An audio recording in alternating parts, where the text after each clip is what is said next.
All right, ladies and gentlemen, good evening. My name is Tony Payan. I'm the director of the Center for the United States and Mexico at Rice University's Baker Institute for Public Policy. It is really my pleasure to welcome you to the Baker Institute. Today, I think it's a unique day at the Baker Institute. This morning, about 8 a.m., we began our think tank summit. I think the first of its kind. Think tanks have actually gotten together before, but this is the first time that some 30 think tanks from both countries actually get together to have a conversation on what we do and how we do it. We got together this morning to look at both public policy in Mexico and, of course, the binational relationship from both countries. Lots of folk, some 30 plus, participated in the proceedings. It was a very interesting conversation that just ended about 45 minutes ago. During the morning, we spent time doing some self-introspection. I guess that's redundant. Some introspection. Who are we? What do we do? What kind of research do we engage in? What are our methodologies? What do we publish? How do we communicate our data, our research, and our ideas? What impact are we having on public policy, there, here, and in between? And around midday, we had the pleasure of hearing from one of the deans of Mexico-focused think tanks, Andrew Seeley, who authored the book, What Should Think Tanks Do?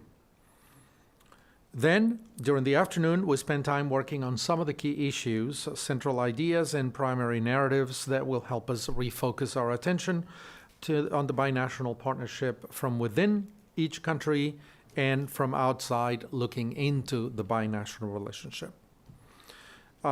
I wish I had been able to share this conversation with you. Obviously, it would have been a very long event, and it was nearly impossible. We'll try to give you a glance of the kinds of things that we talked about during the day.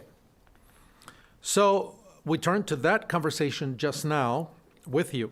We want to hear from you, specifically our guests here, and also from you as the audience, whom we consider the consumers, so to speak, of what think tanks do. How do you view think tanks? What is their utility?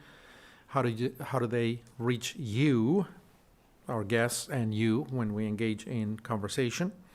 How do you see the information, research, and ideas that we generate?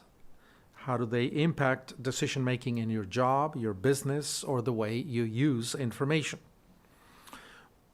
Do you think that we matter for the public discourse? Do we actually build a narrative? Do we contribute to informing the public? And if so, how? Do we create good narratives? And in some, how do we activate public conversation? In some, we want to know what the role of think tanks is and what impact they have on the overall decisions that you make. For that, we called on a panel of colleagues who are well positioned to discuss these questions. And let me introduce them because I think they really know a lot about what we do, and they are consumers, if we were to use that word. First is Juan Pardinas. Juan Pardinas is the general editor director of the newspaper Reforma in Mexico since January 15th, 2019. Juan is really an important voice in Mexico. He leads the most important opposition newspaper in Mexico, the pebble in Mr. López Obrador's shoe. And he's been, I think, named quite a few times during the Mañanera, the morning press conference, by Mr. López Obrador. I guess maybe 3 years ago he would have been stressed, but maybe now he should wear that as a badge of honor. He previously held the position of General Director of the Mexican Institute for Competitiveness, Competitividad AC. Prior to this position, he served as a researcher at the Development Research Center, CIDAC, and he was also professor at the National Autonomous University in Mexico City, UNAM, and the Autonomous Technological Institute of Mexico, ITAM, as well as the London School of Economics. For 2 years, he served as correspondent for CNN in Spanish in both India and Japan, and he collaborated in public opinion shows and on radio and television. Among his publications, he liked to highlight You and Your Vote Build Democracy and Taxes Are a Necessary Evil. Juan Pardinas published notes in magazines such as Harvard Review of Latin America and Nexus, Free Letters, This Country, and until January 2019, he also had a weekly collaboration in the newspaper of Grupo Reforma. He has a DPA in government from the London School of Economics. He also has a master's degree in economics from the University of Sofia in Tokyo, Japan, and political science from the UNAM in Mexico City. So quite a curriculum, and I think somebody who's well positioned to tell us about think tanks. And of course, he was at IMCO for so long and has been really part of this think tank ecosystem. And then we have Julio Portales. Julio was Counselor Vice President at Constellation Brands and founder of the first investor relations firm in Mexico City, the ICB Group. He served as the country president of Edelman Mexico. He's also served as vice president of Novartis Pharmaceuticals Mexico, as corporate director at Eli Lilly Mexico, or Eli Lilly, I guess, and later based in Washington, D.C. Julio worked as executive director for Latin America, Africa, and the Middle East. And in the Mexican government, he worked in the economic cabinet of President Salinas de Gortari, and he was at the Secretary of Commerce as part of the NAFTA team in foreign investment and tourism.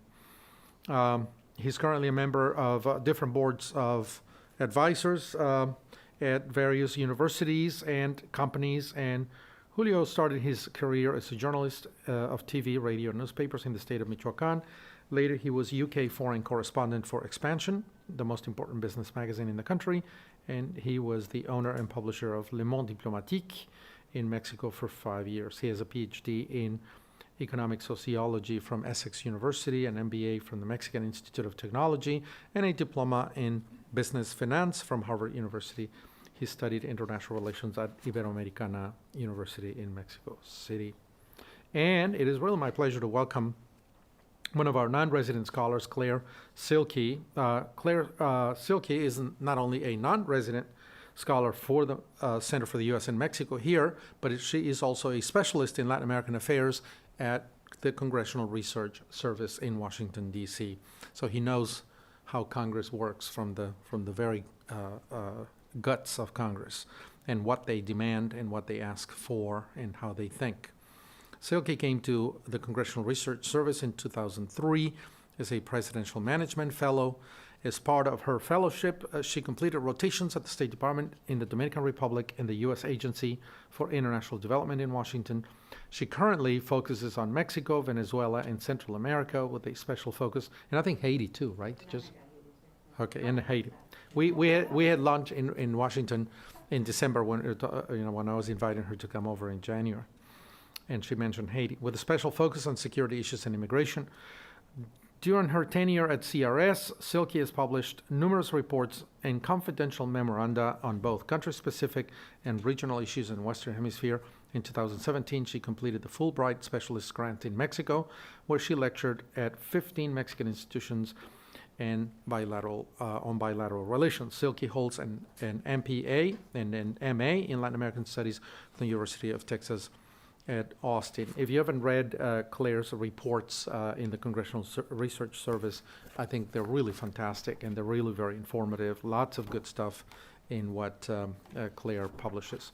So I'm going to sit next to them and then sort of give each of them about 5 minutes to talk about think tanks, the way they think about think tanks, the role that we play, but especially how they consume what we produce. So I will begin with Claire, and then Julio, and then, of course, Juan. We'll begin with that question, and then I have a few other questions before we engage your own questions. Claire. Okay. Is that on? Yeah. Okay. Thank you so much to Tony and his team for putting together this wonderful event. And thank you to everyone for coming out tonight, and for all the people that spoke today, and for all the heroic work that many of you have done for decades for Mexican democracy. And it's just been, and for our country too, it's been really impressive to just get to meet the people that I've read about or heard about but don't know the name to the face. So thank you, everyone.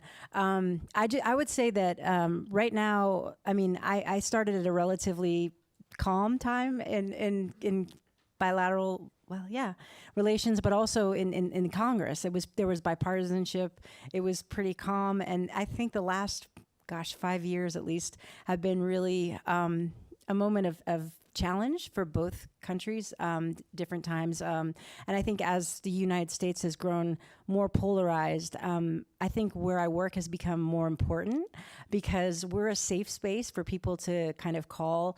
And some of the questions that we used to get when the former President Trump would say something against, at the beginning, against what was then NAFTA.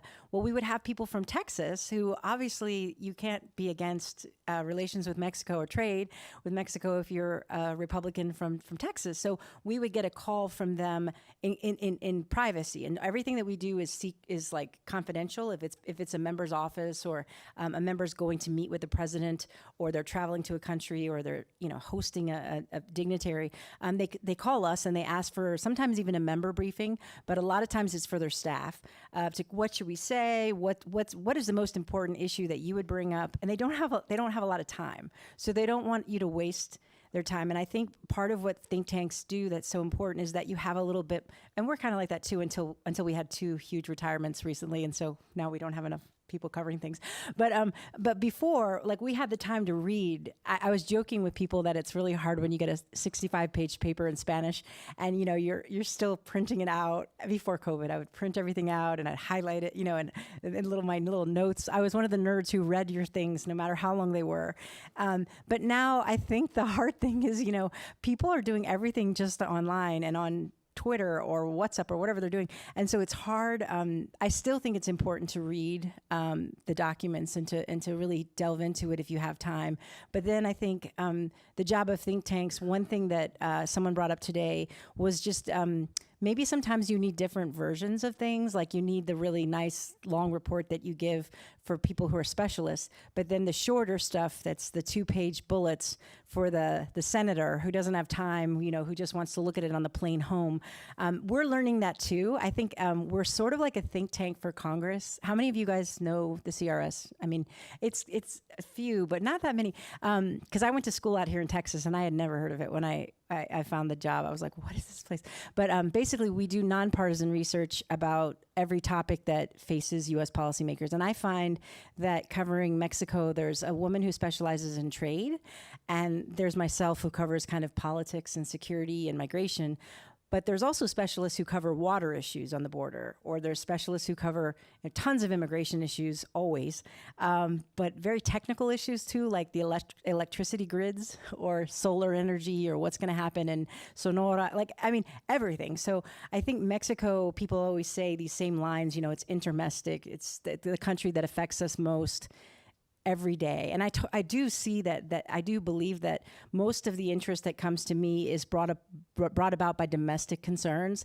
Like, people are like, why is everyone in my district dying from this crazy drug that you take one pill and you think it's an Oxycontin, and then it's not, and then you're dead. And so there's members of Congress right now who have had family members die of opioids and stuff, and it's just like, it's so sad, but also it's so hard to imagine how to translate that to a Mexican audience, like why this is like the U.S. Sometimes it's hard for me because I have to kind of translate between the two countries, like, why is this the number one U.S. concern? Because 90% of this is coming from Mexico now. It's not China. And even the most basic facts, like whether or not the president of Mexico will admit that it's made there. No, it's made in Mexico, and it's the cartels that are running it. Like, that was made at the North American Leaders Summit. I bet some American politicians were like, yes, because that was a huge victory to get the president of Mexico to say that publicly and to say, But looking at issues from both sides is really important, because I can understand from the Mexican perspective, isn't this like an addiction problem that you have, a public health issue? Like, you know what I mean? Like, these cartels wouldn't be supplying something that you didn't demand. It's tough. And like, what about the guns? What about the money laundering that comes down, our direction and stuff? So we can see, the good thing about my job is that I'm sort of like trying to educate people, like that there's two sides to every story, and that I can say things even though I might agree with the Mexican perspective. Like on something, I can say, well, the Mexican government might find it kind of odd that we're, doing X or Y, or it may be difficult for the cities in northern Mexico when there's all these migrants that are put back across the border, and then people say that Mexico does nothing to help us with illegal immigration. I'm like, whoa, Mexico? Have you been to northern Mexico? And stuff. So, I mean, I think it's interesting. I think that what you guys were doing today, like looking at the agenda that you need to do for your country as you look towards the end of this administration and whatever comes next, is super important. And I think that, all three countries in North America are facing, times of change and elections and polarization and stuff. So in some ways, like, I thought it was really cool to sort of see how everybody was like, I understand. Like, it's been difficult for me too. Like, I think that's important, like, to have kind of that sharing of like lessons that you've learned, or like people that have more years of experience sharing, well, it was like that when we were struggling to establish democracy in Mexico, and maybe this is a time of challenge again, or, things like now I feel like I'm the one who's the older one. I just got a new employee could be my daughter, and I'm like trying to explain things that happened under, like the second Bush, and I'm like, that was not that long ago, but I mean, I'm sure that I must have made people feel that way when I was 25, So it's been great to grow up with this relationship and to kind of see. I think it's also really interesting how people commit to it, and people that fall in love with Mexico and U.S.-Mexican relations. Like, for example, my predecessor was there for 35 years, and he had been my mother's professor in Latin American studies. And in 1968, before he came to where I work, he stayed 35 years. And then like I took over for him, and now it's been 20. It's like, so between the two of us, if any of you guys ever knew Larry Storrs, like people who, they know him. They're like, oh, Larry. So people who are of that like 70s to 80s to 90s like age, they know him because he was the expert that they knew in Washington for like forever. And that's the unique part about think tanks, is that you can go back to them and you can ask about, well, what happened when you guys did this judicial reform in Nuevo León? Like, what happened? Like, what about, didn't you guys already try that? Like, sometimes USAID comes up with these ideas that they make you think are novel. And then you're like, but wait a second, that sounds like what you guys tried in Tijuana, like 15 years ago. And so I think it's good to remind people about like the history and where you've come from, and sort of so they don't make the same mistakes again. And then finding a way, I think it is hard to find a way to, someone was saying, be political, like to work. I mean, it's kind of hard, but like to maintain that distance between, do we need to be distant in order to keep our donors, like if you're supposed to be distant from whether you should be political or not, kind of, and like whether you should be, when you NCD, or like that word, like lobbying is so like a nasty word in some ways, but it's like so important. Like somebody's doing that, right? So why not you? I don't know. I think it's an interesting question. The last thing I'll say is that the more the think tanks and the journalists can like work together, because it's so challenging for the journalists and the think tank people in Mexico. I mean, there's just, you guys have been under a lot of personal, even so much danger. And like, there are people in Congress, it may not seem like it, but there are staffers who call me all the time about what's the situation like, what about, and we've had this, and I also think it's interesting to compare notes with think tanks in other countries, because sometimes like there's new laws being passed that if you get any money from USAID or the US government or any foreign government, you're considered like a foreign agent. And they passed it, I think, in Nicaragua, Guatemala, Venezuela's under proposal, El Salvador's considering it. Like, I don't think Mexico would go that far, but I think that like sometimes we think there's so much difference between, like I cover El Salvador. So you're like Bukele and AMLO. Like sometimes I don't see huge, I mean, I don't know, like I shouldn't say that out loud, but like, I mean, you know what I mean? Like it's like they're generations, different generations, really good politicians, really popular, but like at what cost sometimes, And so anyway, I think that what's happening to journalists in Central America is not that dissimilar to what's happening in Mexico or even Venezuela. And so that's what's frightening too. We didn't talk about that today, but I think like solidarity with your fellow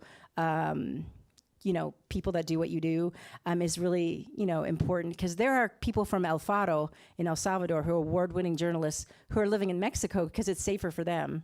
But then the Mexican journalists aren't safe, some of them, in Mexico. So to me, it's just, there's a lot of regional challenges to democracy and of course our country.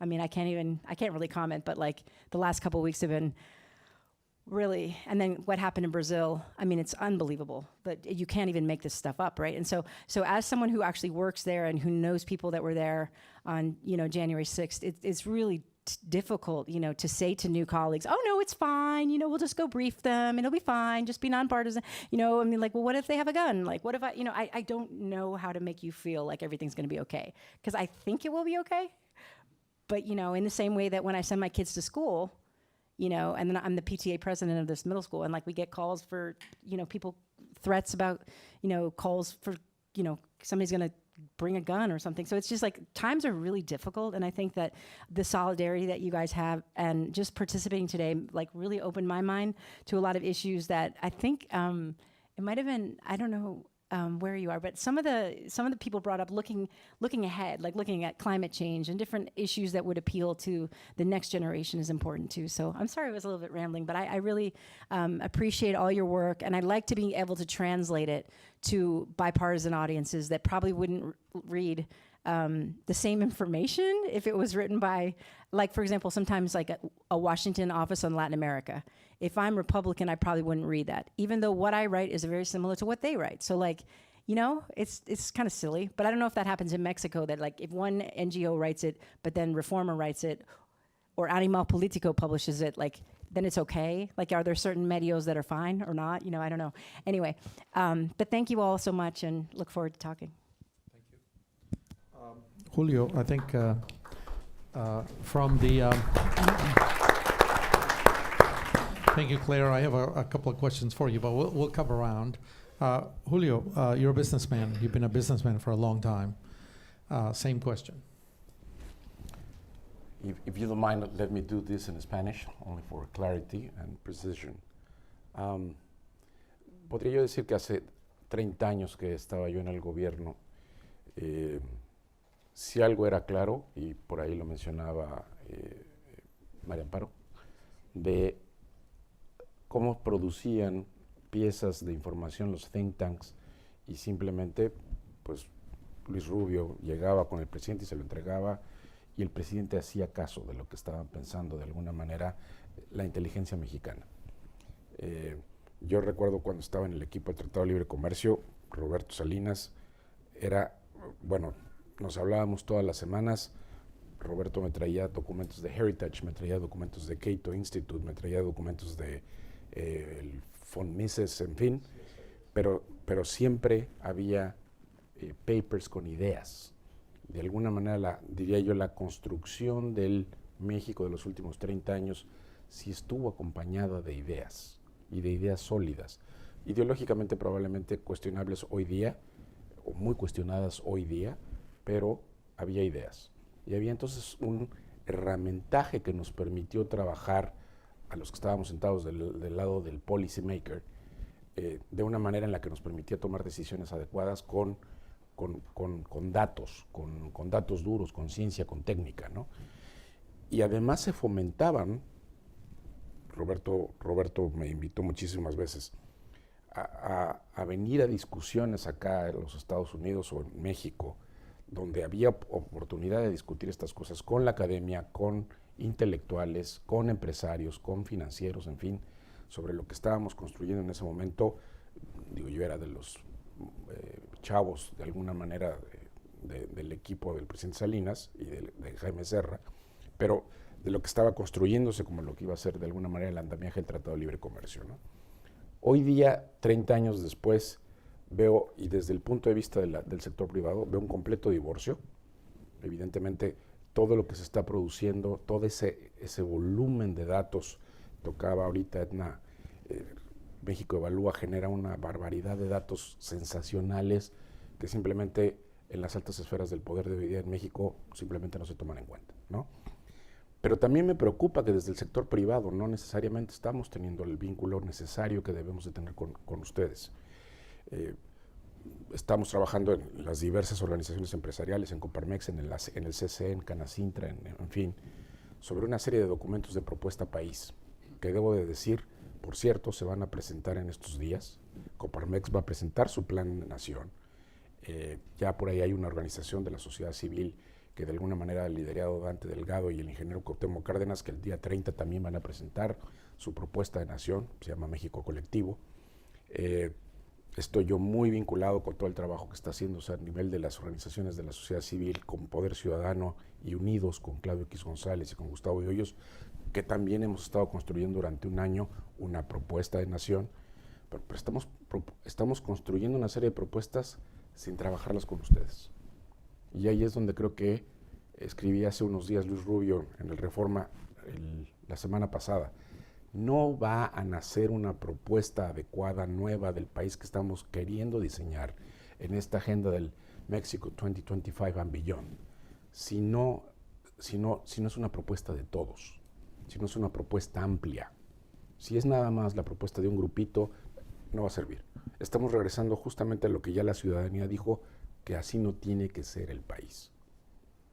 Entonces nos queda claro un punto importante, cómo vinculamos al sector privado de entrada. Si el gobierno en este instante no quiere, no pasa nada, pero cómo nos vinculamos las ONGs ciudadanas, y creo que fue muy importante también hace un rato que Jennifer tocaba el tema de cómo metemos en la agenda el tema ciudadano y cómo desde las organizaciones ciudadanas y esta cumbre de think tanks, así como nos costó 2 años de trabajo con Claudio y con Gustavo generar unidos, como ahora, gracias Tony, porque esta idea pues nace de ti y hace unos meses la veníamos conformando también acá en el Baker, de cómo hacíamos este summit de think tanks y nos vamos juntando organizaciones de la sociedad civil, nos vamos juntando la inteligencia mexicana y vamos creando, déjenme usar una frase de Alfonso Reyes, decía él, las revoluciones del siglo XVII,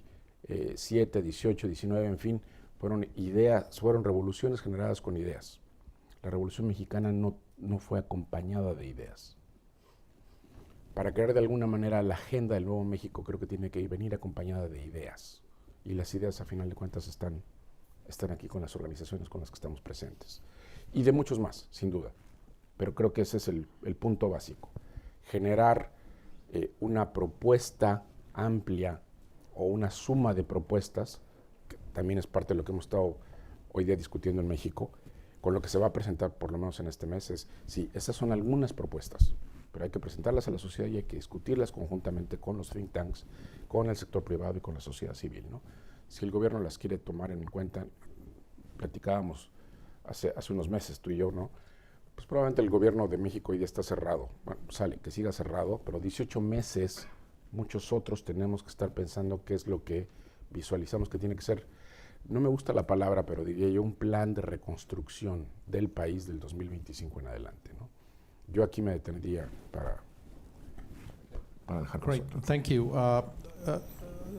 From the journalist perspective, Juan, what do you think? Thank you, Tony. Tony introduced Reforma newspaper as the pebble in the shoe of President López Obrador. Having a pebble in a shoe is very uncomfortable. Now imagine what does it feel to be the pebble.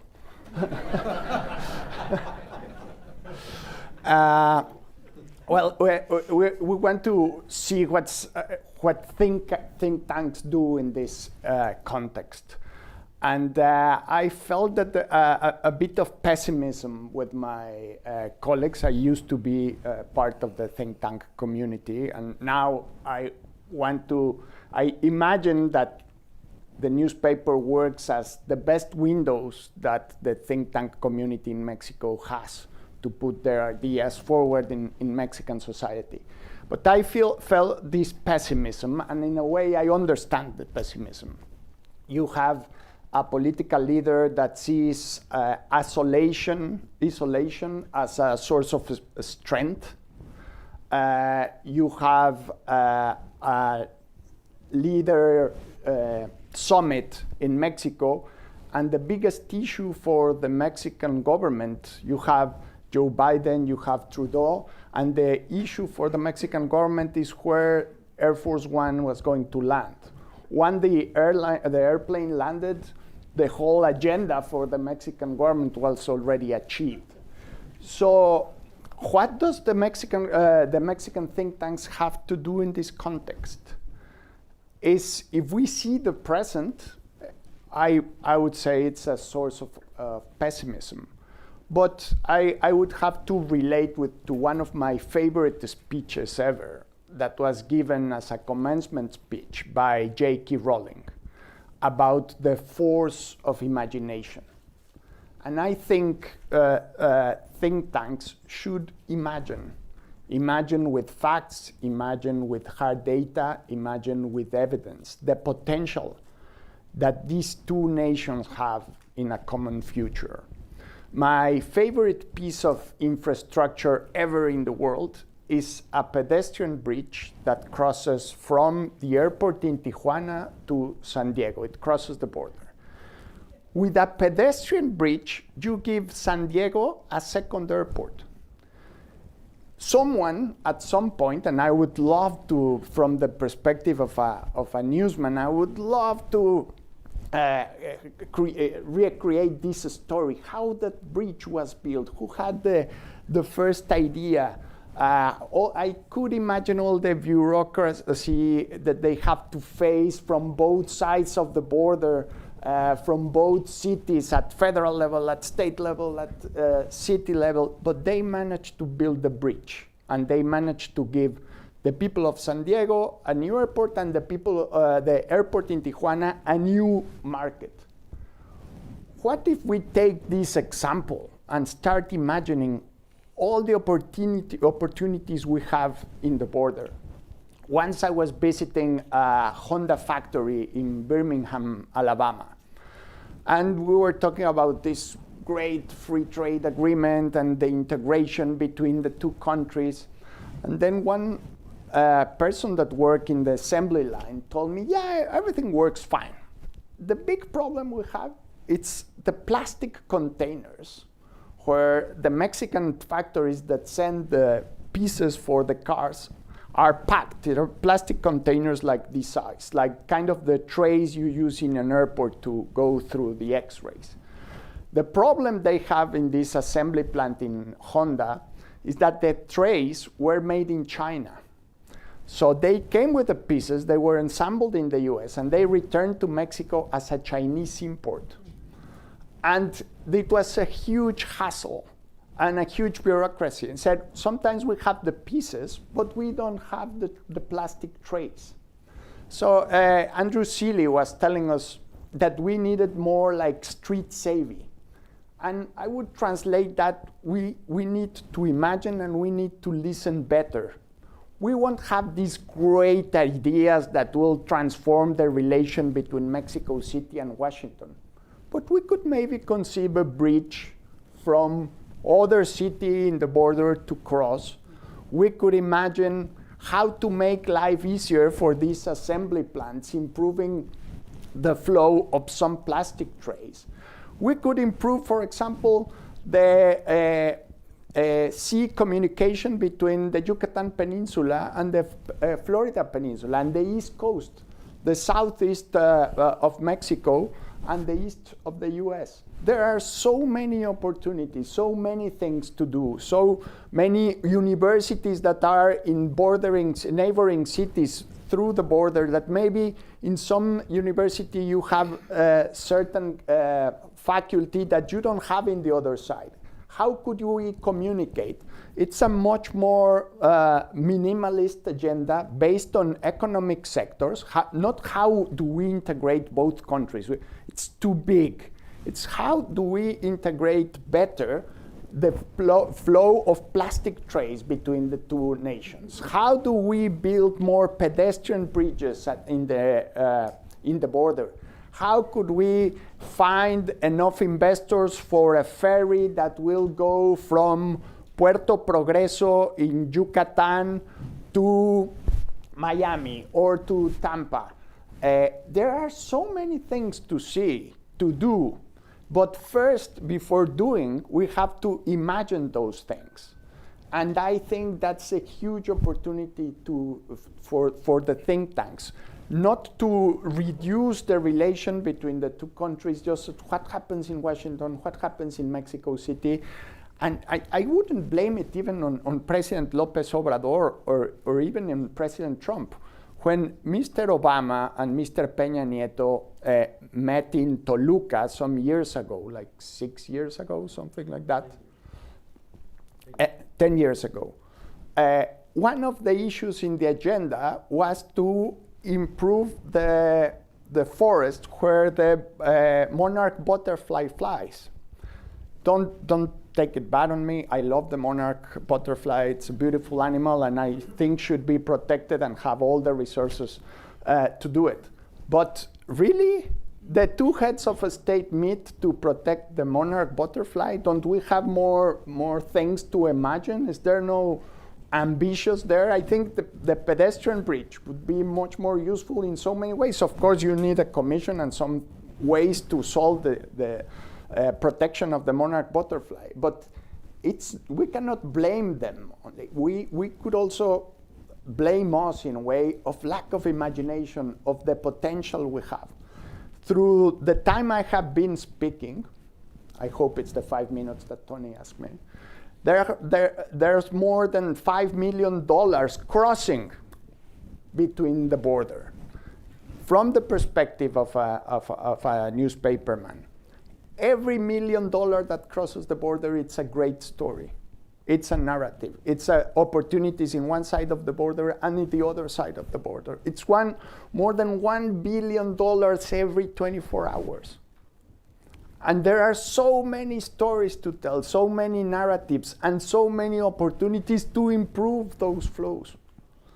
And I think that what we have been missing is imagination and street savvy, just maybe to stay quiet and listen to those stories. And if those stories are told in a very compelling way, I'm sure we would be able to have a much more fruitful and prosperous relation in the future. So there's a lot of work to do. Thank you. I have a question for you, Claire. Obviously, you kind of function as a research center, a think tank practically. You have to produce your own research and things like that. And then you have to present the data. So explain to us a little bit about the interaction between the information that is produced by think tanks, how you take that, filter that information into your own work. And also, a second component is in the acrimonious political environment in Washington, is it even worth trying to present the information in a nonpartisan way when really everything is political and everything is going to be seen as political? How do you package the information so that Senator X or Senator Y or Congressmember X can actually listen carefully, digest it, take it in, digest it, and then make that bit of information part of his decision-making process? Kind of break it down for us, the entire chain, all the way to the consumption point. Okay. Well, we have to go by what people are asking. So unfortunately, if like the questions are not that interesting or what you would want, you still have to answer, right? And so, but I think what you can do is sometimes is be creative, sort of like what you were saying, in terms of, so you write about, so the question's about fentanyl or whatever. Why is it produced? What is happening? So then you make it about.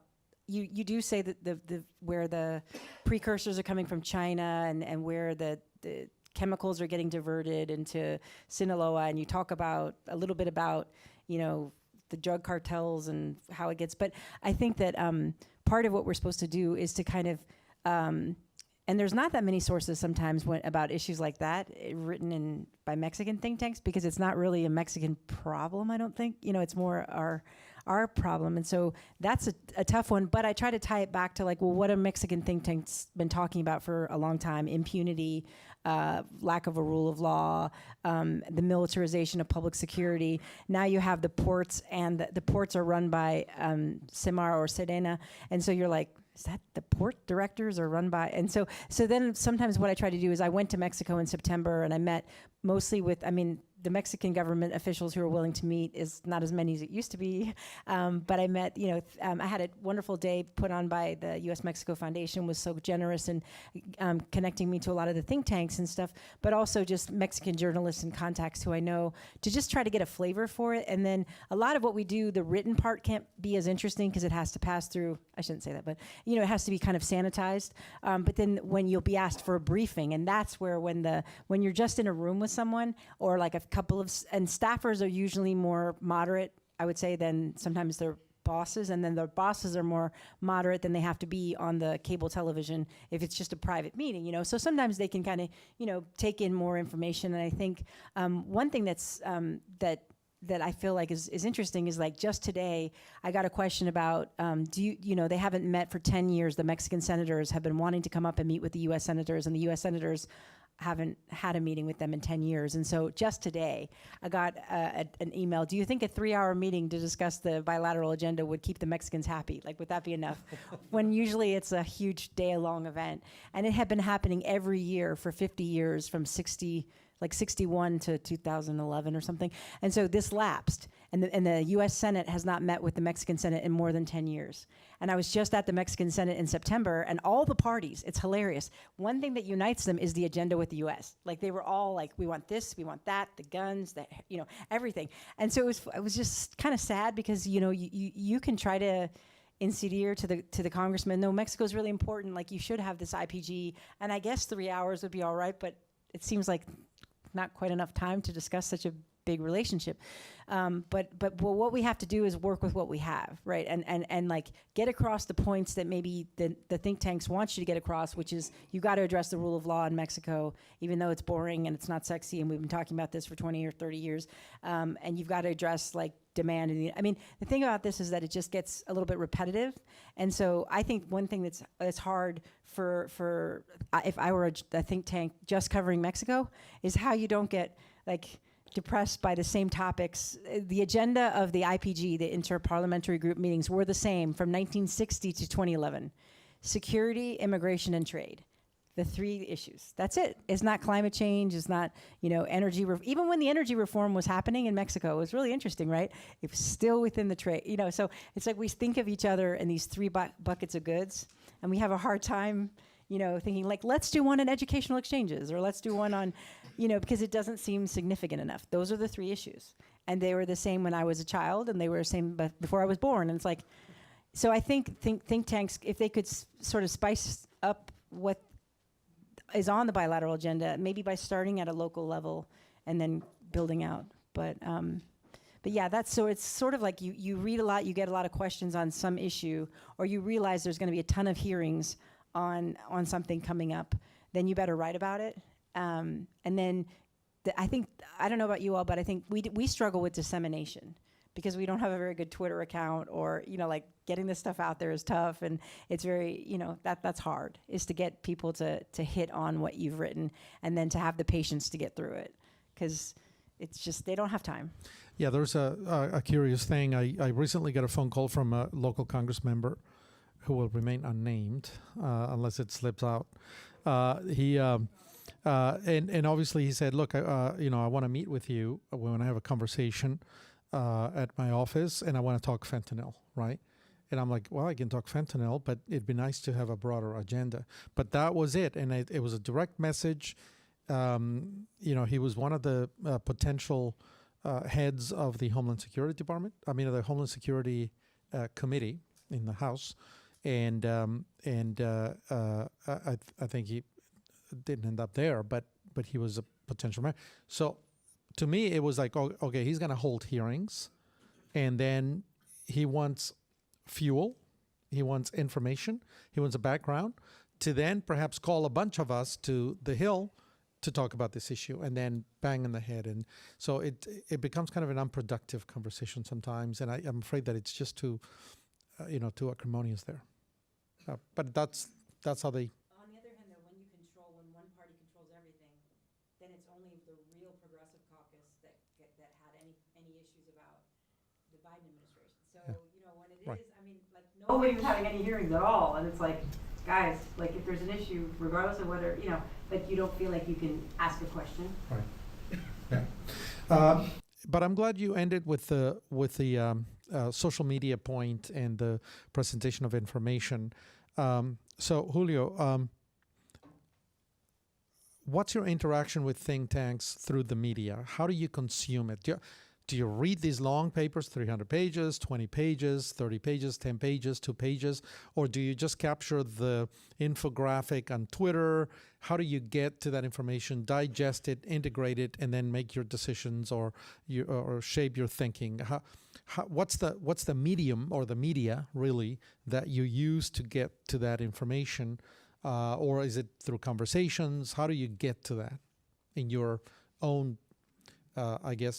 Getting informed, but also making decisions, or in the business community, your colleagues and friends, how do they consume, view, hear see that kind of information? Of information. Beer for Julio. But well, obviously the main newspapers, El Universal, El Financiero, etc., and the own reports directly from the think tanks that are producing pieces of information in Mexico. But obviously social networks is very important. But somebody says some few hours ago that the important thing now is not the document of 300 pages. Everybody in the private sector doesn't read any more than 2 pages. So 2, 3 pages. CEOs in more of the multinational companies, get used to read no more than 2 pages. And if you go with at least you said a executive summary of 15 pages, they said, I said executive summary. And you have to return with 1 pager, no? So yeah, it's essentially social networks and the mainstream media in Mexico and USA, obviously. And I say that because we're struggling with this at the Center for the U.S. and Mexico here, because we obviously write papers that are 25, 30 pages, in-depth research, lots of graphics and things like that. We publish them, we put them online. We don't really know who's reading them. I think we now have a website that can track how many visits and who opens the papers and things like that. So that's useful. But now we're thinking, okay, so the research has to be done, and then an event, and then a Zoom in on, which is an online small discussion, and then a brief out of the paper, which is a 3 to 4 page, and then an executive summary, a page for businessmen, Congress members, and then a small one minute video for YouTube, and then maybe a TikTok, and maybe an infographic on Twitter. And so we're like packaging and repackaging the information, and it's becoming kind of a burdensome task unto itself. It's a complete distortion. Because it doesn't give you the whole picture. It's just... In my company currently, we are doing the lobby of the cybersecurity law, Cybersecurity Act in the Mexican Congress. The report that the group has been producing for this time is a report of 749 pages. Nobody's going to read that. It's a brick. So. Yeah. It's very simple. Yeah. Part of our staff, obviously, young people, I said, guys, your turn to do the resume of this one. No? But if you want to discuss this with the Congress people in Mexican Congress, nobody's going to read that. Never. So we need very, very good executive summaries, and many of the executive summaries as well are distorted. Yeah. I want to go back to Mexico, Juan, and ask you a specific question. It came up during the workshop today, during the conversation. Think tanks are suffering, and I think Maria Amparo Casar put it on the table and said, look, we're facing a very difficult environment in Mexico. You work in a newspaper that's been there, and as I try to portray it, it's kind of a challenge to the president. Think tanks are doing their job at challenging numbers, lies, and misinformation and disinformation and bad information and things like that, or partial information, because there's all that stuff that's going on. We know it very well in the United States, and it's going on in Mexico as well. But how do you view think tanks? Are they part of that resistance? Are they becoming a source of information that you and many other actors and the think tanks themselves can use to resist what is going on?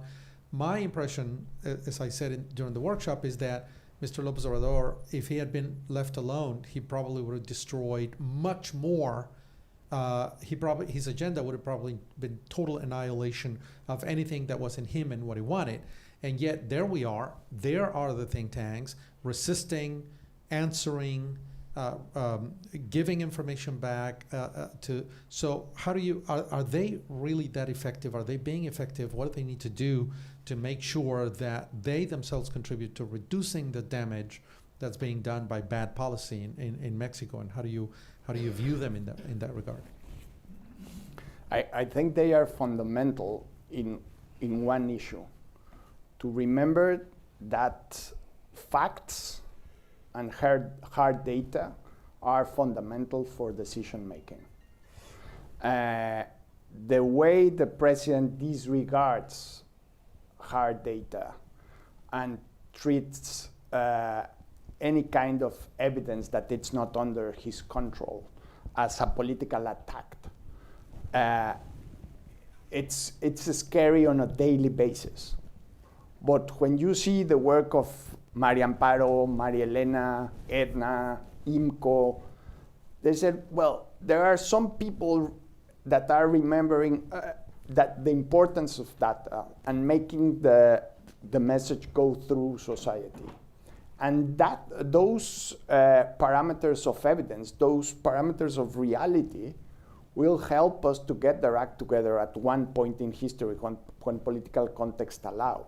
Just imagine what would it be, as Edna was saying this morning, if we didn't have a think tank community in Mexico. And maybe an easy way to see it is, for example, you don't have to look very far. Look what's happening in Nicaragua. They don't have a think tank community, and they don't have a journalistic community. There are no newspapers there. There's nothing independent from government. It's not an act of imagination. What would happen? It's already happening in Central America. And we don't want to be there. And obviously there are so many things we could complain about and what's currently happening in Mexico, but there are still voices that could present evidence against the president. There are still voices that could present proof that the member of the Supreme Court copy its thesis, its dissertation. That we sometimes we live too close to the present, and that doesn't help to give us a historical perspective. And those voices help us to see what could happen and how we're going to ways through. So I think they are fundamental. And just look around what happens when they aren't out there. Yeah, because we often tend to get quite pessimistic about what's going on in Mexico. We think that the president is just like a caterpillar, I think, is just eating away and weakening institutions. But I see specific actions by think tanks, by, there's Carlos Loret de Mola, there's you in Reforma, there's, of course, researchers like Guillermo Sheridan, who uncovered the Supreme Court justice's plagiarization of her thesis, and now she's in hot water, at least as far as we know. And there's, of course, Lorenzo Córdoba at INE. So they're trying to defend from their own trenches and balance this out. And I think so. There's been some success in those kinds of efforts to ensure that, like you said, in the post-truth era, where the president imposes the narrative every single day, that think tanks, journalists, opposition leaders, and researchers say the president lied, the president was inaccurate, the president didn't tell the whole truth, the president distorted the reality, and that obviously you can that it can serve as a balance, and this is, I think, one of the reasons why you get named in the morning sometimes, right? Yeah, I think it was a great U.S. Senator, Daniel Patrick Moynihan, that said that everyone is entitled to their opinions, but not everyone is entitled to their data. The president thinks he's entitled to his data. And we work every day to remember him that entitlement, it's not fair. And it creates a resemble of a democracy in a very tough stress test. But it's still a democracy because we see the way out. There are still, maybe we don't like or we don't agree with the opposition parties, but it's still functioning, the basic institutions that guarantee the sustainability of democracy. And that we should focus on protecting those institutions. And obviously think tanks have a huge role, journalism, and a diversity of voices, which is one of the definitions of plurality, and plurality, one of the fundamental qualities of democracy. Where there's only a single voice, like in the case of Nicaragua, then democracy, it's impossible to exist. We are still, despite of what the president wants, we have a word in Nahuatl, in an indigenous Mexican language, which is Tlatuani, which is like the big boss. But if you see the basic definition of the word Tlatuani in Nahuatl, it's the one who speaks, the only one who has the right to speak. Basically, the Tlatuanis were the single voice in their communities. We are working hard every day to remind the president that he's not a Tlatuani, that there are many voices in Mexican democracy and Mexican society. Before I open it up, one last question in a minute for each of you. We, think tanks, what do we need to be doing? What would you like to see from us? What kinds of things would you like us to be thinking about, producing, putting out, and on and on? Claire? It's tough to say in one thing, but I think like more different ways of looking at an issue, different mediums, I think, like some podcasts, some not just dry, the same format, the same long reports over and over again. So I think that the people that are agile, the NGOs that can kind of go from one to the other, keeps it more interesting. And also just investigative reporting, like if that can be done, or investigative things that you can uncover. I read every day Animal Politico just because I think I really like, sometimes I don't pay for the Reforma subscription. But we get it's the price of a cappuccino, Claire. We get it on, we do get it. But I'm saying that when you're trying to read, also it's funny because the U.S. Embassy in every country sends out the top headlines of what they think is important. But I also there's this person in Toluca who does it for Mexico. It's called Mexico en Síntesis. Does anyone else get that? Like, it's fabulous, and he does the best he does links to Reform, to all of the different platforms of people publishing, and he does you just send him a remesa like once a year, $40, and then every day, no matter where you live in the world, by 8 a.m. Eastern Standard Time, you have all the top Mexico articles, everything that was said in the Mañanera, and then you have one of columns. So all of you all that write columns, we get it every day too, like the people that, and so I think that's a great service because it's just one stop per country. I don't have to go to like 50 different, I don't have time to read the 5 different leading Mexican newspapers, but to have it there in one, I would plug this guy. I know, but it's called Mexico en Síntesis, and this guy, it's worth it. This guy provides a service where basically anyone, whether they're in Mexico or in the United States or all over the world, can just get the headlines, but if they want to delve deeper, then they hit the link. And so I think, making things more digestible for different types of audiences is really helpful. Julio? Very brief, I will say, this was one of the best beginnings in terms of what the think tanks in Mexico and USA has to do in the following months. Obviously, building an agenda, common agenda, it is necessary to do it, both sides. And third, I will say that it's a little bit public policy recommendations. Many of the think tanks are very focused on diagnosis. I will say we are hugely diagnosed, but we don't have public policy recommendations. Excuse me, what was your first recommendation? Common agenda, policy recommendation, and the first. What it has started here, that a summit where you start to have a common agenda. Networks. Juan? Well, I must say nothing personal, but you pay for Netflix, you pay for Spotify. Don't expect to have a freedom of expression and a journalistic industry if you don't pay for journalistic content. I do, by the way. I do have a subscription. So what would you like think tanks to do? No, I get it. The first thing when I wake up, I look at my phone and there's a link. It comes early, 5 or 6 a.m. when it comes right on the phone. What would you like us to be doing that we're not doing, obviously? Maybe speak with people, for example, that leave the border. You are a total binational citizen in the border. What kind of investments of infrastructure would change their lives, or would change their daily lives in their specific communities? How to put a framework to these minimalistic agenda of investment to improve the flow of people and goods in the border.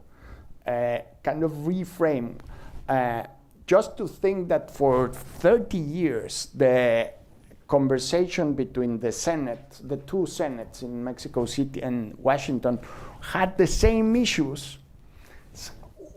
I think there's an opportunity again for imagination, but sometimes we are shielded in our study rooms, in our think tanks, in our universities, and we need to listen better. I would love to read the story, and I would even better publish it in Reforma, how the bridge in Tijuana was built. Who had the vision? Someone had, and I'm sure when he or she proposed the idea, it was a crazy idea. It's something totally out of the box. And then, I don't know the story. I would love to know more about it and what we could learn from that experience and apply it in other cities in the border, in other communities. It's really amazing that it's the most intense border, in terms of trade, in the world.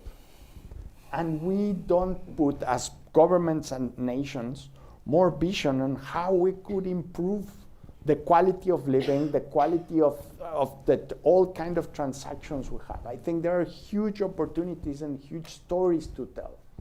I would try to listen more what's happening in the border. Yeah, if I were to answer my own question, I think one of the challenges that we have is, okay, we research, we think, we have conversations, and on.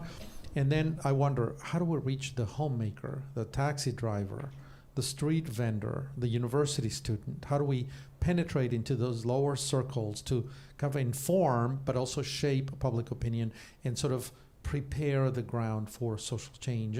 And at the Baker Institute in particular, at a university like Rice, which is kind of an elite university, and at the Baker Institute, which is also fairly isolated to some extent, and we have lots of conversations, but often in our own events, whether it's 300 people or 80 people here, 80% are the same faces, right? And then we broadcast it, and we see the people that register for the events and things like that, and it tends to be the same circle. And so to me, the challenge is, how do we break through those circles and then get to the second, third, fourth? I'm not talking about the circles of Dante's Divine Comedy. I'm talking about, how do we break down? Because at the end of the day, those are the people that are going to vote, and those are the people that we want to.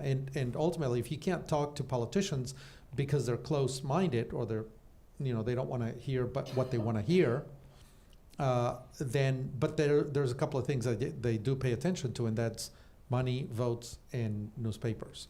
And so it's like you go down so that you can go up, because you can't go straight across at the top. And so that's, I think, something that I struggle when we think about the strategy of our own work here.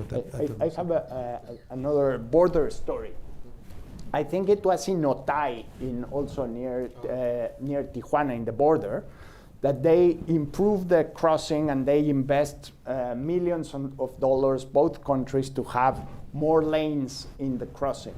So they did this investment. It was not small because it's really huge infrastructure. But the trucks that cross from both parts of, from both nations with agricultural goods were still very slow in the speed of the crossing, until one company approached the Mexican government, said, you spend all this money in a huge highway crossing in the border, but you are just paying 2 shifts for the inspectors of agricultural goods in the other side of the border. So if you were sending berries from California to Mexico, or apples from Washington to Mexico, the guys that will check and do the samples were not there 24 hours a day. So you invest all this money in physical infrastructure, but not a tiny little bit to have a 24-hour shift from one ministry in Mexico. So listening to these stories at field level gives you so much perspective of the opportunities we have to improve. I think it's kind of an interesting, and I'll go right to you after this 30 seconds. It's interesting because when I go to El Paso and Juarez, I am a Sentry user. And to me, every time I cross the Sentry lane between Juarez and El Paso, which I do often, it's sort of an interesting experience. And I began to think about that, and I realized here's an interesting way in which this very efficient system, which allows me to cross the border in about 30 seconds, right? That's the average time that I spent crossing from Juarez into El Paso, married two very different interests. Mexico was quite interested in the revenue. Mexico wanted the money. It wanted to ensure that it didn't lose money. If I wanted to cross every single day the border, then it was X number of pesos times X number of days per year. Then for you to register your car with the CAPUFE, the Mexican government at that time, you have to pay $300 a year. That was what the Mexican. So you went and paid $300 at the Mexican CAPUFE office. The Americans were more interested in security. They didn't care about the money. And so to satisfy the American interests, those of us who use the border, had to get FBI clearance, right? And it takes 3 months. You turn in all your paperwork, your travel. It's almost like getting clearance in the U.S. government. It takes a long time. So you know that if we're crossing the border, we're clean. There's nothing in our background that the U.S. government objects. And so the U.S. government implemented a safe traveler system, and Mexico gets its money. And those of us who are users of the border get to cross fast, quickly, in 30 seconds. And there were different interests, and yet somebody in 1990, 91, 92 found a way to marry these two interests and create a system that makes for a very efficient border. And I hear you when you say here are the users and here are the people at the street level. Questions? Yes, sir. Ross, as the incubator down the street on Main Street, there's a lot of incubation technology that could be possibly shared with Mexico. Does Mexico have patent laws so that you could protect patents and ideas and things like that? Yeah, we do. Is there an incubator in Mexico? I would say from the government side that it's not the best times for science and innovation promotion. The government has taken a few steps back of it, but institutions like Tec de Monterrey, for example, they are a huge innovation hub with national presence, and I think we come from Mexico City, right? We are called Chilangos. It's very centralist, and we have to see the perspective of the whole country. That's something we have to learn from the US, the real federalism at heart. And what the central government cannot do, maybe other institutions outside government are much more efficient to promote something like technology innovation. Also, the North American Free Trade Agreement, I think, got updated into the USMCA today, and there are very specific commitments by Mexico to respect intellectual property and technology transfers and things like that. And American companies are very cautious, very careful, and they're willing to fight it. So Mexico, fortunately, I think it's bound, and it's in its domestic legislation, I think, has to be framed within its international commitment. So that's a good thing. Francisco, and then Maria Amparo. Sure, and so I am Venezuelan and have lived, a very similar process, much more extreme.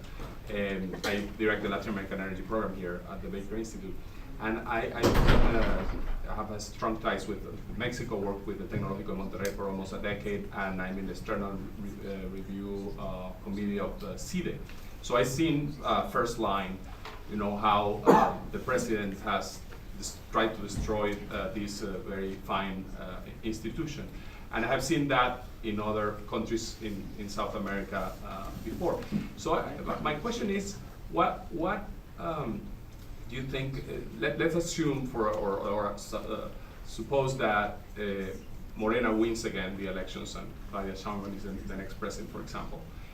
where do you think the ideas are going to come from? Because one of the things that I have seen populist regimes in Latin America is that they destroy, but they don't build sort of institutions to generate ideas. But at some point, you need to govern. You need to, you need to some source of ideas. Do you think are they trying to build think tanks? Where are the ideas going to come from on the Mexican government? I think we are going through a period that doesn't look at all like the past in Mexico, and I have the intuition that it won't look like the future, because we have this very, very special character, this huge social leader that became president of Mexico, that basically he doesn't need a think tank or much of ideas, because what happens is what he wants at gut level. If he wants a train in the southern part of the country, they will build a train. If he didn't like Mexico City to have a modern global airport infrastructure, he will cancel it no matter the cost in billions and billions of dollars. Imagine, we basically paid billions of dollars in order not to build an airport that was already like 30–40% of the way. It's so when you have this decision-making process, to kind of put it in a very nice term, you don't need ideas. I hope that even if Morena wins, things will be different. Claudia Sheinbaum, she's an academic. She comes from UNAM, the same university I come from. She's very proud that she has directed several dissertations, and I'm sure nobody copied them, because she worked at the Nieman Lab in Berkeley University on renewables, which is a bit peculiar given the position that the current president has on renewable energy. And I think she will tend to work more on facts, which would be my direct concern on her leadership if she becomes president, is that she is not very acquainted with the role of the private sector in investment and development. She has this kind of moral vision that revenue, it's a moral perversion that has to be prevented and controlled, which is it's a source of big concern. But at least she works with data. And when if you see the story of the COVID pandemic in Mexico, the way she behaved was totally different than the way that the federal government behaved. And you could see someone that was struggling to do her best working with data. It was in the worst part of the pandemic, President López Obrador, as President Trump, was not very comfortable wearing masks. He said, I'm not going to wear them. The first time he wore a mask was when he took a plane to Washington, D.C. to see President Trump. And the only one in the cabinet table that wore always a mask was Claudia Sheinbaum. Just that small gesture of using hard evidence to take decisions on her personal safety, on my perspective, put her on a very different light of what we have now. It's not great.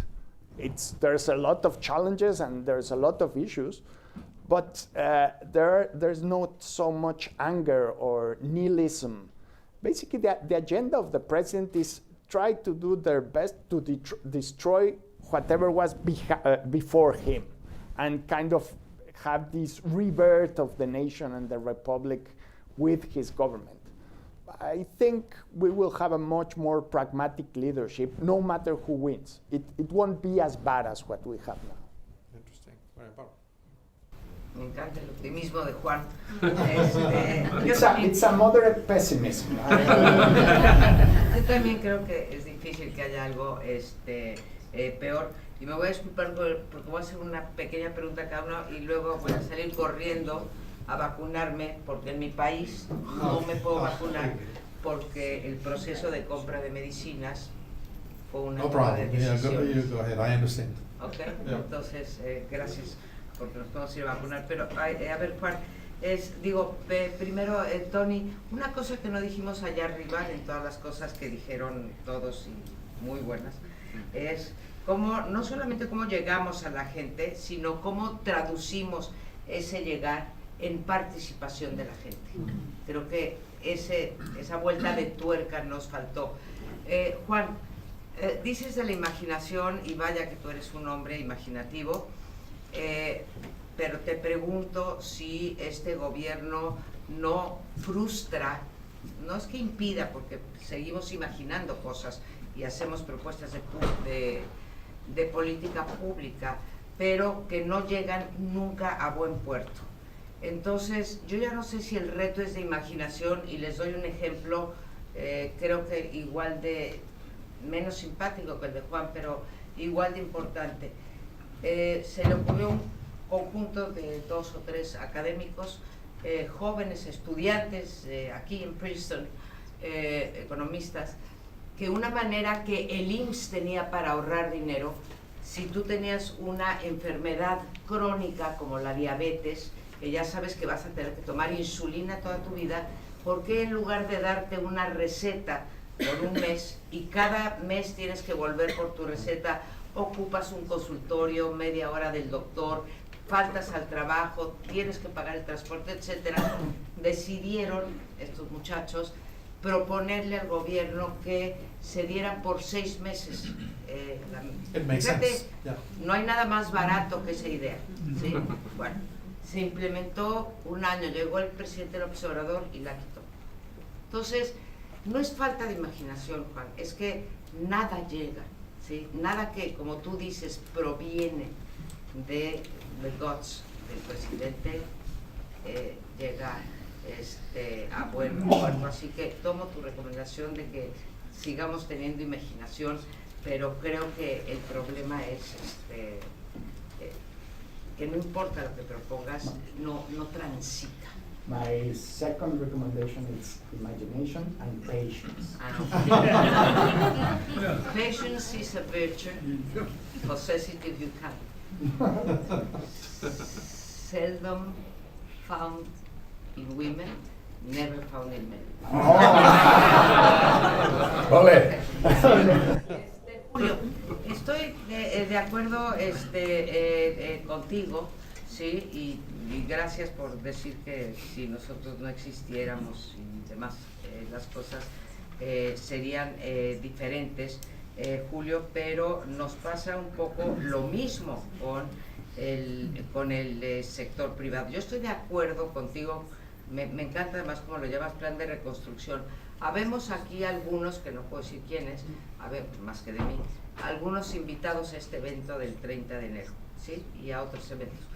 Tenemos como directivos de organizaciones de la sociedad civil, tenemos pánico de ir, porque si vas a eso es un acto que se puede tomar como partidista y te quitan la donataria.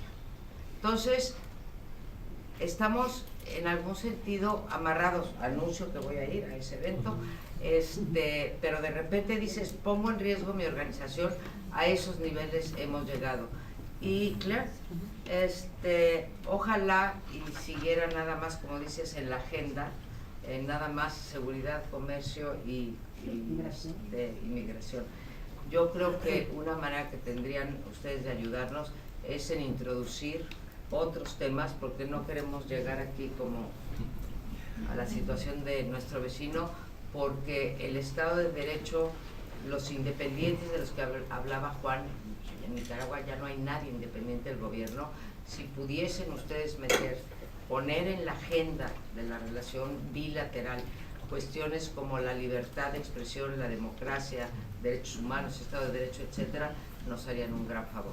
So Gracias. 3 quick questions, additional items on the agenda, retaliation by governments, which happened under President Trump as well, at least by being named by name sometimes, and that was when the president puts you on the spotlight is already kind of a grave thing for individuals, and of course the issue of So what happens when, imagination is great, but it doesn't quite get to hard-headed people? That's what patients are. It's for. No, it won't. I don't expect that big things happen for good from here to the presidential election. But we are almost at the end of the term of President López Obrador. He tried 3 times to become president. The 3rd time he managed to win an absolute majority. It was I think it was kind of a date with history, himself being president of Mexico. And some institutions are surviving, some institutions are not. CIDE, I think it's totally devastated. But I could say there are very strong signals that the Supreme Court survived. I would rest assured with the future of the central bank. I think INEGI was hit by budget cuts, but the structure of the institution, it's there. So fundamental institutions of the Mexican Republic, of the state, are surviving. I think the most dangerous one so far in the agenda is the Instituto Nacional Electoral, which depend the future of all the other institutions. If the INE goes to the dogs, the Republic goes to the dogs. So that should be our main obsessive focus, to defend INE in the next couple of months. But if INE manages to survive, and it crosses the other side of the river with Banco de Mexico, with the Supreme Court, I think all countries make mistakes. That's one of the nature of democracy, but democracy gives us the tool to mend those mistakes. Hopefully he'll go down in history books as a mistake. Julio, retaliation issues. You as a funder, your community business as a funder, yeah, I mean, everyone is afraid to be seen in your events or be receiving money from the business community, which is the enemy. So how do you deal with that? Siempre hay el miedo, claramente. Y yo creo que el no hacernos presentes también es darle el tanto a él. Me parece a mí inevitable que tenemos que tomar el riesgo y tener el valor de estar presentes. El riesgo de las donatarias, hace unas horas también decían, aquí hace falta también una estrategia de fundraising adecuada en México para el tema. Hemos estado trabajando, desafortunadamente se paró ahorita de la mesa, Rolando Durán y un servidor. Hemos estado trabajando en la creación de la Comisión Binacional México-Texas, como un paso inicial a partir de una discusión que tuvimos con el embajador Salazar y con el previo embajador, con Christopher Lando, de cómo los sectores privados de los dos lados podíamos empezar a crear estructuras que financiaran cosas. Yo creo que para el caso de los think tanks en México no se ha hecho un trabajo fuera del USAID, por ejemplo, de cómo venir a levantar dinero más acá, donde hay más proclividad a otorgar donativos, donde hay la costumbre, el hábito, la cultura de hacerlo, ¿no? Sí vamos a sufrir un ratito, probablemente, los embates, pero me parece que hay opciones, ¿no? Hay opciones acá, hay opciones con el sector privado y hay opciones con el sector privado en provincia. Yo estoy impresionado, hemos ido organizando algunas cenas con los 50, 20 más ricos de Michoacán, de Guanajuato, de Nuevo León, en fin. A mí me impresiona el volumen de dinero que hay en México. Es impresionante. Desafortunadamente siempre en el fundraising nos estamos pensando es que le tengo que ir a pedir al ingeniero Slim y le tengo que ir a pedir a Azcárraga y le tengo que ir a pedir a Ricardo Salinas. Y no son los únicos. O sea, hay muchos empresarios en México y muy ricos en provincia, de muy bajo perfil, pero que están dispuestos a apoyar. Eso sí me ha quedado clarísimo. Yo sí quiero reconocer una cosa, hay pocas voces del sector privado como Julio que tienen esa claridad y esa valentía, pues, para decir las cosas como son. Hay todo un conflicto de cuál debe ser el rol del sector privado ante esta crisis, pero sí se agradecen voces que pongan los puntos sobre las IES. Muchas gracias. Bueno, in about 30 seconds. I'll take the last two questions. In about 3 minutes, we'll be done. I see the hand over there. Can the agenda be expanded beyond these three bucket things? No, definitely. I think renewable energy and climate change, or human rights, all of these things are a top issue that can be expanded. Definitely. Educational, some of the things that they mentioned at the North American Leaders Summit, there's just so many recommendations. But definitely they can be expanded to focus on one of those other areas. Yeah, let me take these very quick questions. Take a minute each to answer to that as best as possible, and then we'll finish because I think it's 7 o'clock now. Yes? Thank you. I don't know if you can hear me. Yeah, go ahead. I'm a student from CIDE, and right now I'm doing a master's here at Rice in social policy evaluation.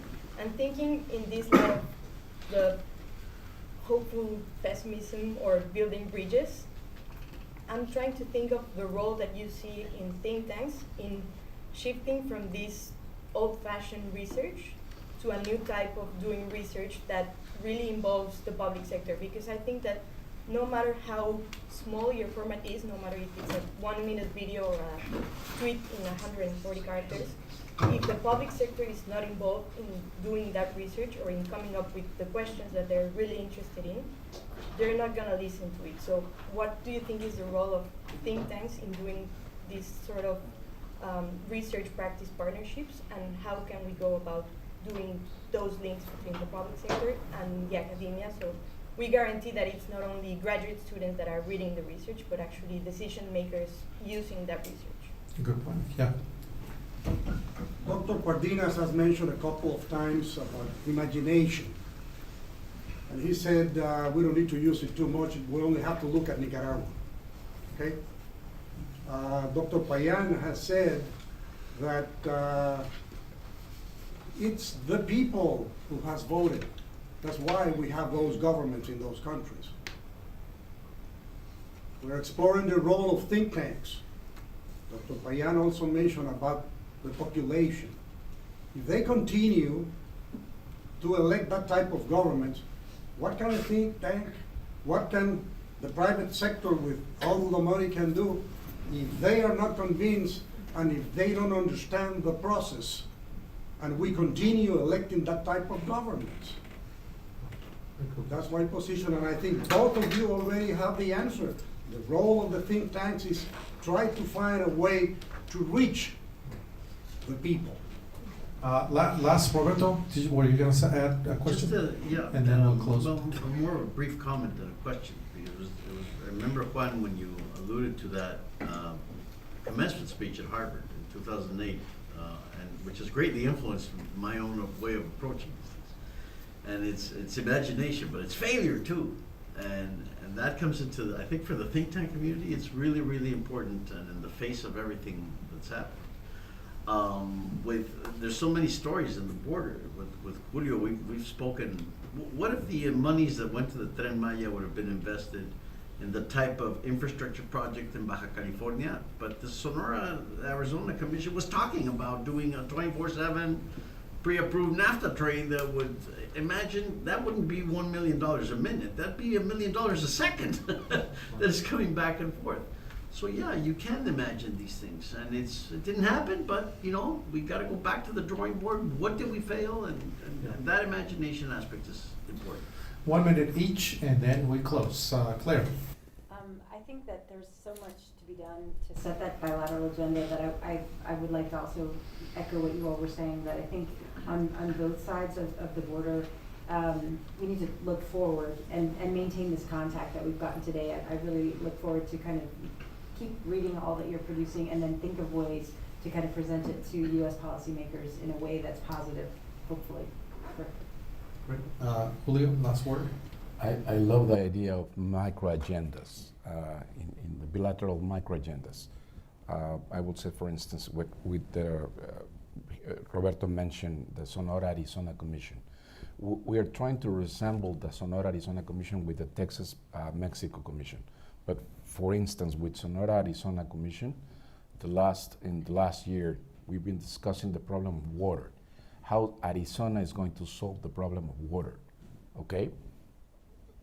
Private sector is going to make the solution in coordination with the Sonora government and the Arizona government. to build 3 desalination plants in the Mar de Cortés, and to build the pipes, 3 pipes, $3 billion cost every pipe. 3 pipes in the following 5 years, with the idea to supply water to Phoenix, to the other 3 main cities of Arizona. But the point is, it's the private sector in coordination with state governments. My local level, we are not asking that for President López Obrador authorization or CONAGUA. Governor of Sonora, Alfonso Durazo, spoke with the president, but this is a micro-regional solution of a thing that is going to solve the problem of water for Sonora, Arizona for the following 100 years, for instance. So I love this idea of micro, binational solutions, not necessarily in the huge agenda of a federal, at a federal level. Yeah, on the agenda with the public sector, don't see the federal government as the only window to the public sector. Imagine if you are a master's student, I imagine you have a dissertation in mind and in your future, and maybe in a lot of hours in your day, and you want that dissertation to influence public policy. Imagine that the actor you want to influence, it's not the president of Mexico, but the governor of Nuevo León, or maybe the mayor of El Paso, going back to this minimalist agenda. And chances are you have a much better opportunity to influence if you think in these actors in a specific way. This city is incredible by so many things. Energy is one. It's a huge center of energy. It's one of a huge center of hope, because medicine, the things that happen in the medical sector in this city basically transform the whole world and give hope to so many people in so many places. But I would love Houston to have some competition as a medical provider in North America. Imagine that a US citizen could go to Puerto Vallarta and receive a similar quality of medical treatment that they receive here in Houston. Imagine what would that mean to the costs of medical services in the US. Imagine how that would increase the competitiveness agenda of the whole region if it's not as expensive to provide the best health care available in the world to more citizens of North America. That's another issue of the minimalist agenda. There are so many things we could work on. Yeah. I really want to thank all of the think tank representatives who were here this morning. It's been a long day. We started at 8 a.m. It's now 7 p.m. So it's been a long, long day. But it was a very fruitful conversation. It was a very good panel. I want to thank you all. I want to thank Rodrigo and the team at the center for piecing this together. It was a lot of work over several months in doing all the logistics of this important workshop, and I think it won't die here. It certainly will continue, and I'm glad that almost 30 think tanks showed up, all focused on Mexico and the binational relationship. It was is really an incredible conversation throughout the day. For those of you who are participants in the workshop, there's a shuttle already out there for you to go back to the hotel. And to the rest of you, the audience, thank you for coming. It's been a wonderful conversation, and thank you for staying engaged.